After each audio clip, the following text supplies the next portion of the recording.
Well, the average median growth superannuation fund returned 9.2% in the recent financial year, lifted by a strong performance from the share market. The latest figures from independent research house Chant West show the top performing funds had higher allocations to international shares than their rivals. Australian Retirement Trust is Australia's second largest super fund, which ranked in the top 10 best performing funds last year. I caught up with Brian Parker, its chief economist, a little bit earlier. Actually, Australian Retirement Trust. So we were formed out of the merger of Sun Super and Q Super just over about a year and a half ago now. So we're now a fund, the second largest fund in the country, top 25 pension fund in the world, over 2 million members and roughly $240 billion of assets under management. Okay, recent financial year seems to have been a lot better than the previous one in regards to returns for people with super. Is that mostly thanks to international shares? Look, international shares certainly help propel superannuation fund returns. I mean, if you think about the last financial year, things started kind of badly, but they quickly got a hell of a lot better. And certainly international shares have done very, very well. So, particularly, European equities, but also Japanese equities had their day in the sun. So Japanese equity performance has been very, very strong.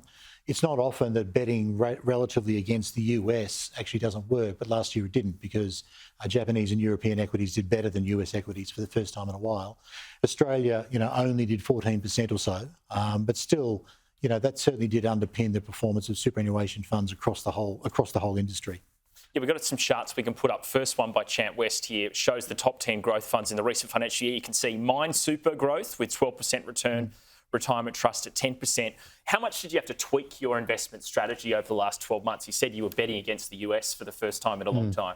Yeah, at the end of the day, we're not trying to hit every ball for six. At the end of the day, like most super funds, we're trying to build very well diversified portfolios, very much global portfolios. And so, certainly what helped us was during the sort of equity market turmoil we saw during parts of 2022, we were able to sort of buy into equity markets. So we went into the new financial year a little bit overweight equities, and certainly that helped our relative performance. Also, very much favouring European and Japanese equities, also UK equities, and being a little bit underweight the United States, that also added some meaningful value. But also just not having as much exposure to bonds. So in a higher inflation environment where the central banks are raising official interest rates, government bonds were not really the place to be for much of the year. So being a bit underweight government bonds compared to some of our competitors, that kind of also helped. But you're right, in terms of the absolute return, equities were the main game in town. We've got another chart showing the top 10 funds over the past decade. Host Plus, Australian Super, then you guys ranked third. Are bonds now starting to come back? Oh, look, it's a good question, actually. I'd much rather start an investment journey in bonds today than 12 months ago, at the risk of stating the bleeding obvious. Because at least now I've got a vague hope of getting a positive real return over 5 or 10 years. Whereas if I looked at the bond universe 2 years ago, we had Japanese and German yields trading at negatives. If you think about it, you were literally paying Angela Merkel for the privilege of having her look after your members' money, which didn't make a lot of sense. At least now you can actually get a reasonable return out of owning a diversified fixed income portfolio or a government bond portfolio because the yields are somewhat better. So to the extent that we've been kind of avoiding bonds, we've certainly taken some steps to add back a bit of fixed income or a bit of bond exposure in the last 12 months because at least it looks like a better strategic bet than it did 2 years ago. We've had high inflation. We've got a chart showing returns compared with inflation. Are those assets that are pegged to inflation, have they been very good performers over the last 12 months? Oh, that's been really key. So avoiding things that get hit hard during inflation, government bonds being a case in point, but also this is where sort of certain equities have done well. So certainly our international share managers have done very well. They've actually added value over and beyond the very strong returns from markets. And it's very much about positioning in those companies that are faring relatively well in this environment, but also in the unlisted asset portfolios. And as you know, look, a lot of Australia's major super funds have long invested fairly significant portions of their funds, in our case about 30% or so, in the sort of key unlisted asset classes. So things like infrastructure, real estate, private equity, so unlisted businesses. And what we've certainly seen is that a range of the assets that we've held have actually benefited from higher inflation. So think about, property assets where your rents are CPI linked. Think about infrastructure assets where the revenue stream you're getting is also linked to the CPI. These are assets that have actually been in really big demand. And so they've actually done relatively well. But it can be a really challenging area. We invest about 30%, as I said, in the unlisteds. Some funds have more, some have less. But it's nothing terribly unusual. This is what most of the world's major pension funds and sovereign wealth funds do.